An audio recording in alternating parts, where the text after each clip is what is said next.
Carbonite Scourge will finally be destroyed. It's only, just like that gentleman said, it's only 7:05.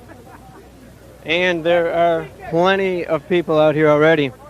Hundreds of people. Let's go over and get a few people over here. How long you been waiting out here? Since 10 to 4. 10 to 4. And who are you here to see? Gimli. All right. Obviously.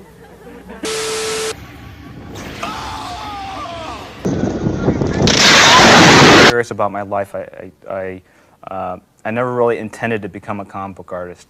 I went to college and got a degree in psychology, and I was actually a pre-med when I was there, and something just didn't gel right. And you know what?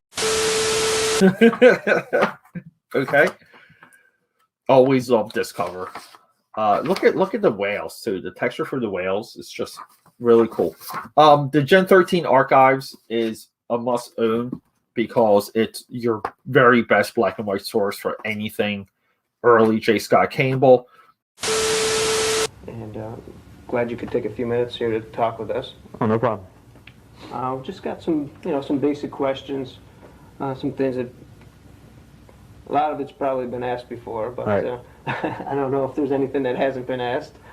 I've heard almost every single question you could probably come up with, but go ahead. I figure. See if you can shock me here. Okay, well, we're going to start up with who came up with the crossover, the killer. Basically, Mark and I had been talking as early as last year about doing a project together where the characters Cyberforce and Wildcats interacted.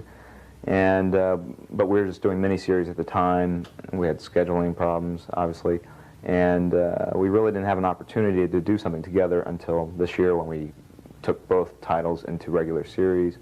And we decided, since he was coming back with a new regular series and I was continuing sort of the miniseries, we wanted to do a crossover to kind of give the re-releases some punch. Mm-hmm. And that's really how it came about. Well, like you said in Wildcats 5, it's actually like issue 1, but... Yeah, it is. I mean, it's a completely different storyline. I think some time has passed since the miniseries to issue 5, but I just didn't want to start over with another issue 1. Right. I feel like there's a certain amount of momentum you lose by starting over again. You want to kind of break the Earth's, sort of gravity and take off and really get rolling with the stories. And if you're continually doing issues 1, 2, 3, and 4, it's difficult to do that. Typically, first issues you have to, first issues follow a certain kind of structure because it's the first issue, and you have to tell the readers about the characters and introduce things in a very logical, sequential way.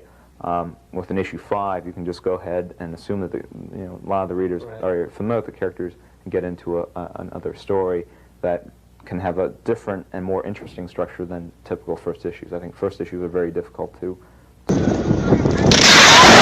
This pack feels a little heavier.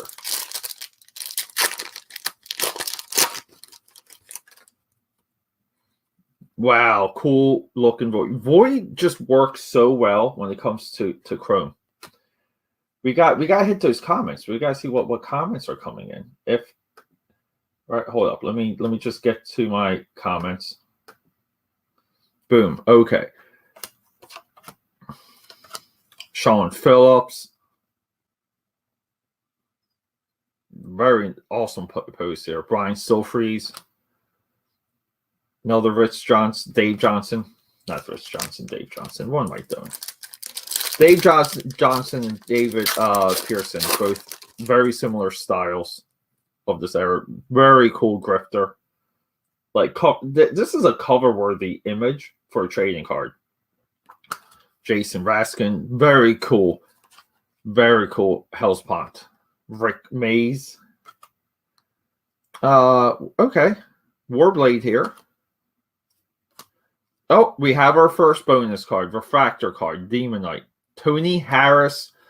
Tony Harris really came into prominence working through Wildstorm for Ex Machina after coming off Starman.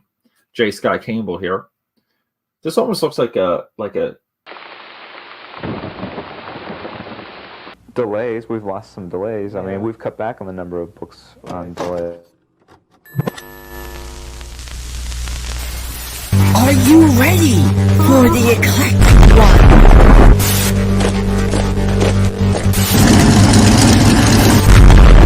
AKA Pat is here. Books that they like. Everyone, what is up? We're live. Had some technical difficulties there real quick.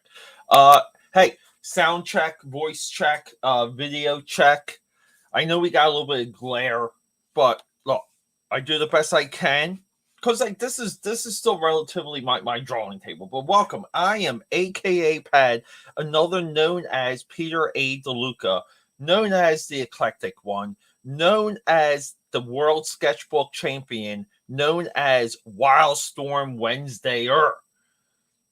If you like comics, it's difficult not to fall in love with Wildstorm Productions. If you're not familiar with Wildstorm Productions, I've been doing intros. We have a countdown. I've been just trying to put out more content around these videos so that, or around these streams so that we can kind of, have a good time. Talk some comics. This is kind of cool. I turned out all my lights. Maybe we'll just do this. Maybe we'll see how well this works for us. But yeah, so if you're not familiar with Wildstorm Comics, okay, Wildstorm Comics is like they're essentially a straight up publishing powerhouse. Okay, they came up through the 90s. They came up through the 90s boom. Jim Lee, who is prominently featured on all of the Wildstorm Wednesday videos and these other things that I do because it's important to know. It's very important to know where Wildstorm lays post 90s boom when it comes to understanding comics. Sorry, everyone. I don't know if my caffeine has kicked in yet. So, I used to think Chaos Comics was the standard of the independent comic book company, and I would back that up by saying Dreamwave, maybe then CrossGen, then Malibu. Okay, that was like my top four at one time. Right now, it's like a lot of that switched. It's Wildstorm, Malibu, CrossGen. Then it's Dreamwave. Yeah, like it's so interesting how like the more you look into something, the more it's magnified. And why these Wildstorm? I'm just trying to get some of my thoughts straight. Wildstorm is also like it's a great showcase for homegrown talent. Of all the Image Studios, Rob Liefeld's Extreme Studios. Of course, Jim Lee had Wildstorm. Mark Silvestri had Top Cow. Eric Larson collaborated and brought up a lot of talent himself, highlighted a lot of talent. But Wildstorm is so freaking unique because they rode the wave of the industry down. Okay? Like the biggest boom period that we've ever seen in comics. Wildstorm rode that down into being a production house that's, really at that time focused on comic books and trading cards. Their trading card output very much highlighted on these streams because I really didn't know enough about their trading cards. But their output, it's so commendable, and it's also frustrating because it's almost like too focused, like of an output. Like we kind of want more continuity. We want the characters not to change. We got good continuity down the road. The characters did change. Good revolving door of talent, good access to veterans. I mean, like even here we got Walter and Louise Simonson. Look, we have Michael Zeck, Mark Pasella. I mean, just the name. So I did want to. Randy Green is in issue 4. Tom Rainey, like it's a lot. But one of the guys that I'm so happy kind of caught on through the age of the internet, it's Aron Wiesenfeld. And Aron Wiesenfeld, to me, only stood out. He did a Deathblow Wolverine crossover. It was 2 issues. And just when I was younger, like I stared at that thing forever. And then, like, the internet picked up on him, tracked him down. Thank God he's nothing tragic happened to him. He just moved on with his career, but he was really like the third from the top of discovered, brought up like Wildstorm talent. Like you kind of have to go J. Scott Campbell, Travis Sherrist, Aron Wiesenfeld, Scott Clark, Brett Booth. I mean, like 5 top guys. And then, look, Tom Rainey got a ton of work. Also, like he deserves a lot of credit. So, and veterans, right? Ron Lim on Stormwatch. And these books, these are 5-cent books. These are dollar bin books. And someone included, like, I bought a package from someone, and I think they emailed me later asking if I was interested, and I think I tossed them like $5 for like all of these. But just so you get like a little flavor of what Wildstorm with an exclamation point is, 1995. It's an anthology showcase, and here's a little bit of the broken logic. Okay. When you have something that excites people, okay, and you have these ideas that are, like breaking ground, breaking ice.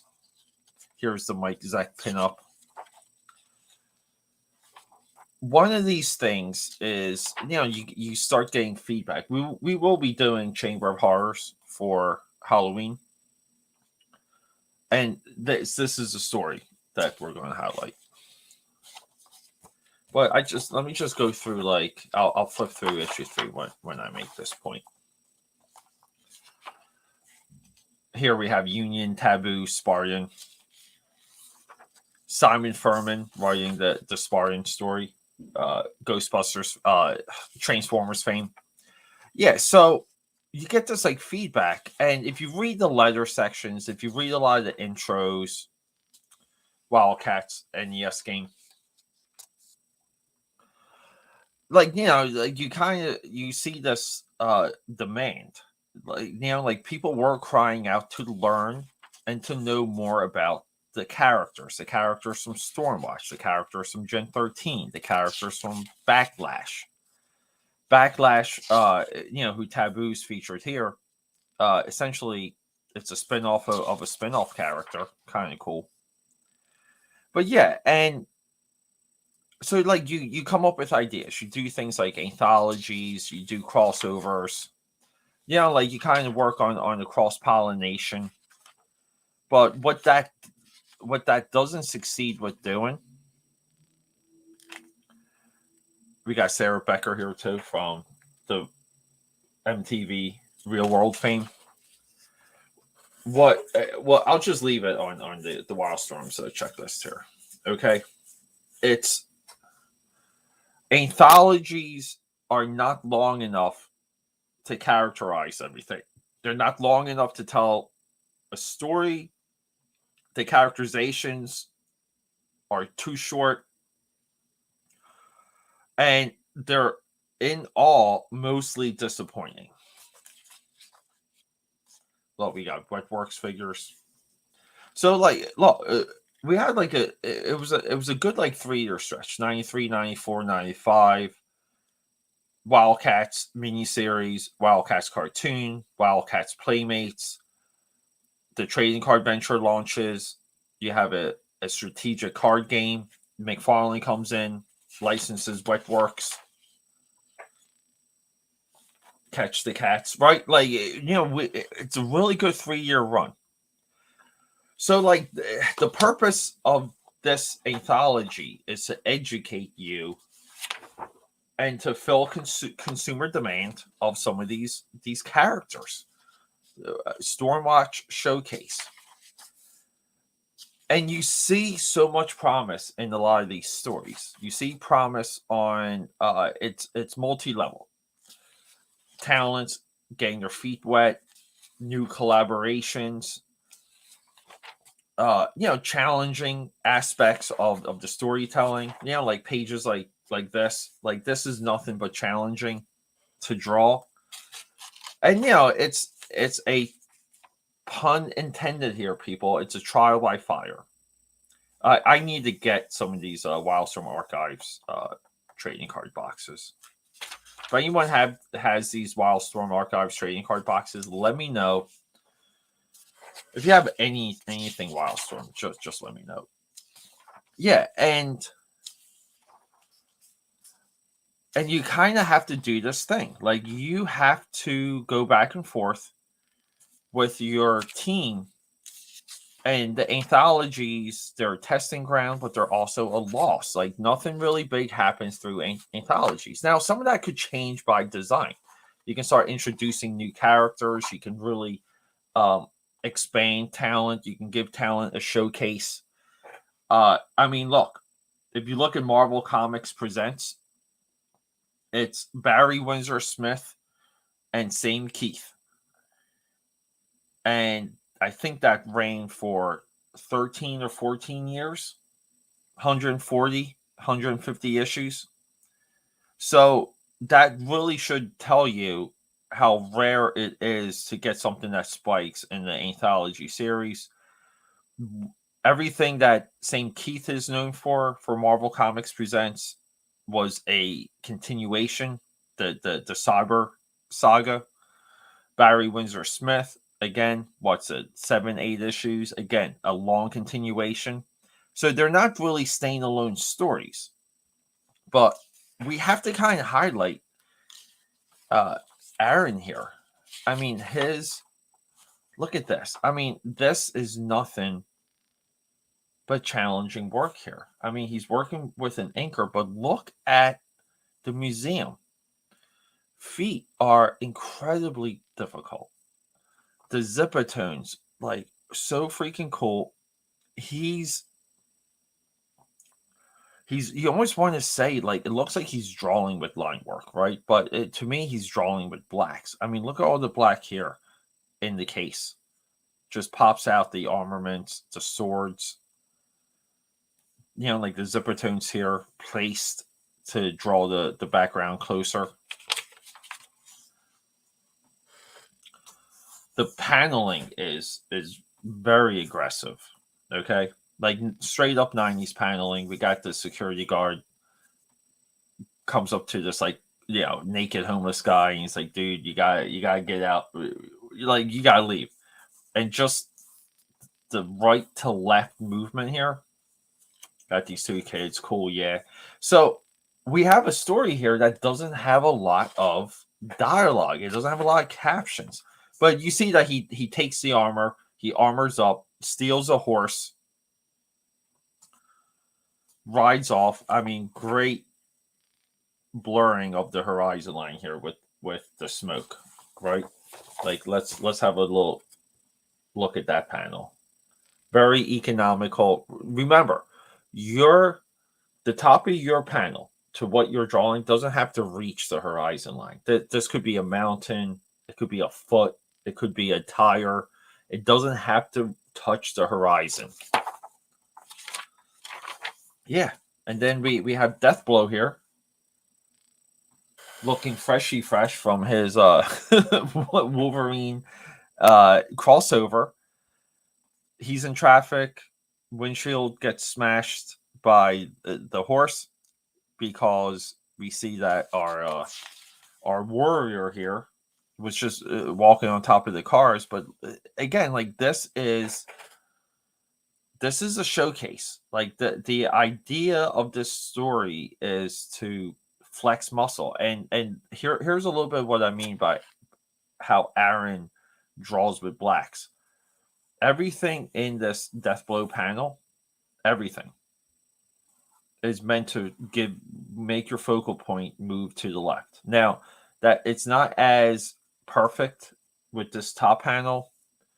It's pretty good here because everything in the foreground's black. The zipper tone here helps. Again, black coat, black on the carriage, black underneath the horse. Like your eye kind of just aligns itself right here. And look, the bigger the panel, the easier it is to draw with the blacks. The smaller the panel, the more difficult. You can see here with this small panel here.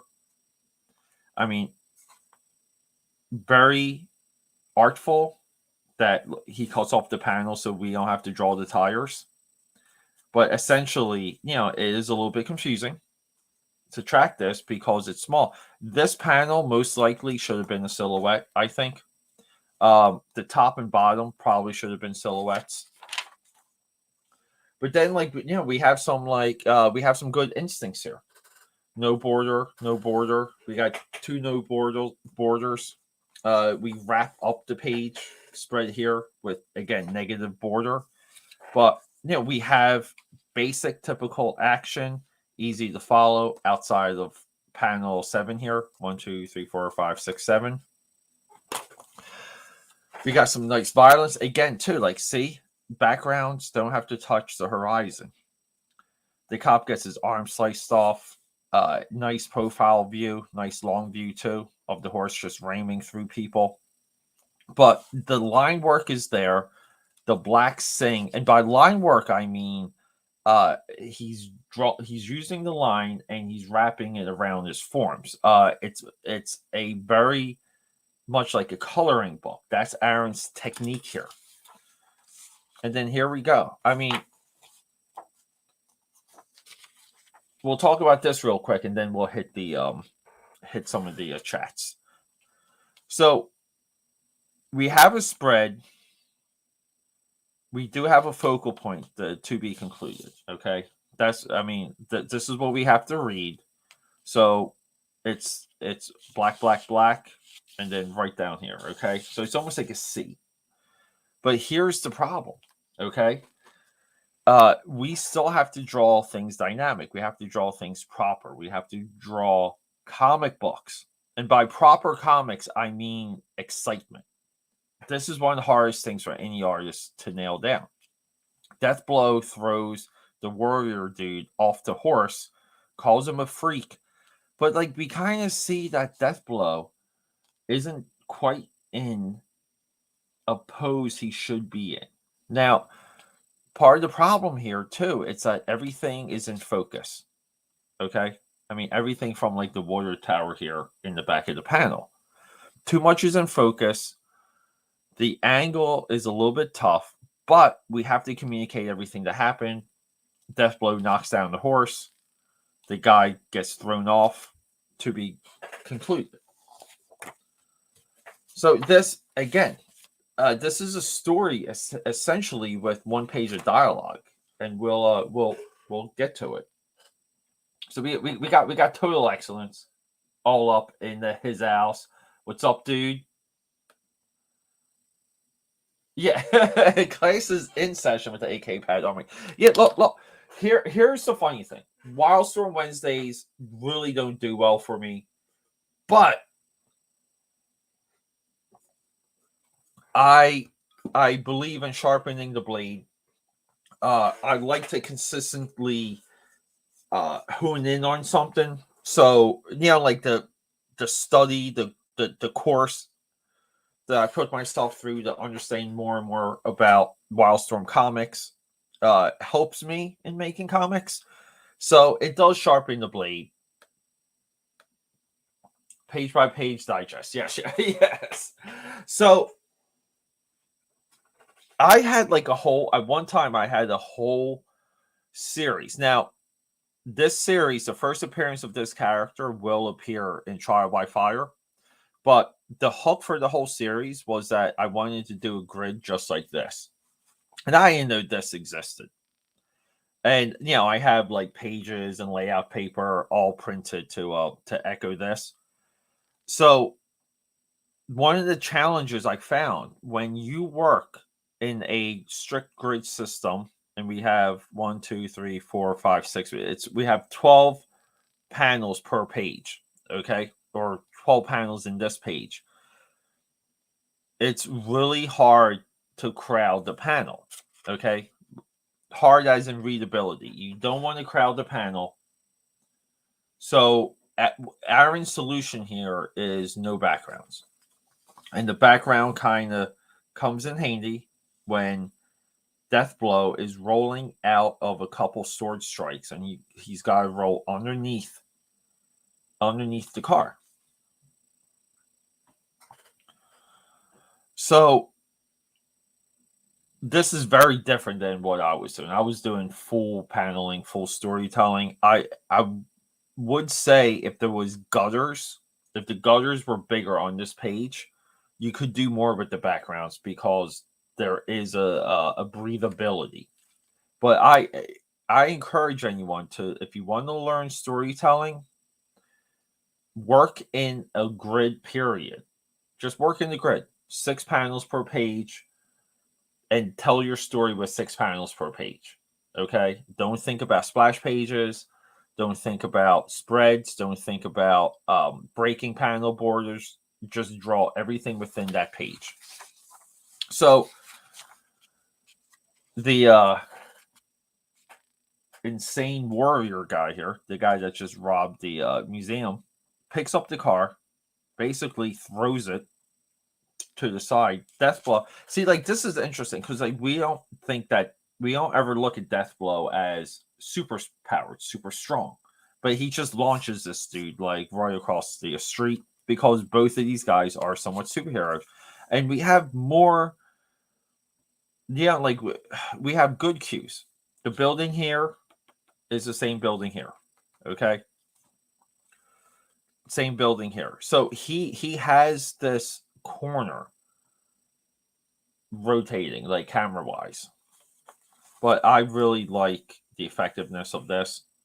Now, if you noticed, we're dealing with a 12 panel grid, and with the next pages, we're still dealing with a 12 panel grid. He's just throwing in bigger images, but keeping the grid.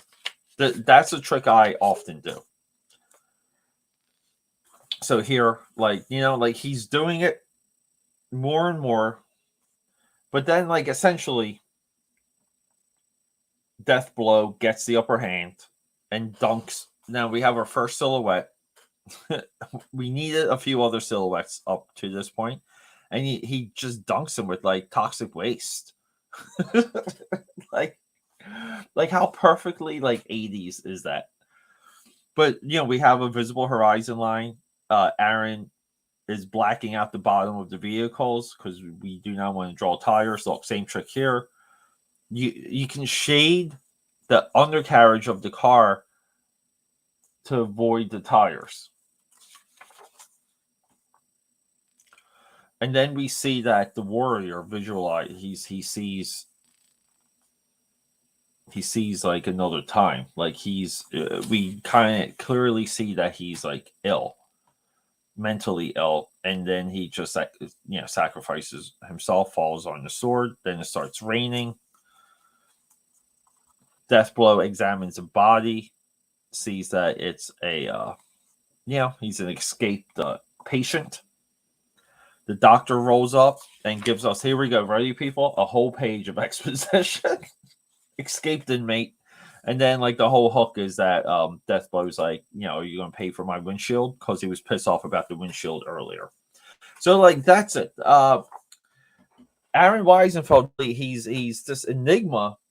People are fascinated with him now because he did some really good short work, like short career at Wildstorm, and did some incredible work, and people just want more of him. But keep in mind, I think guys like Stephen Platt from Prophet and Extreme probably would have done better leaving comics and then returning a substantial time later.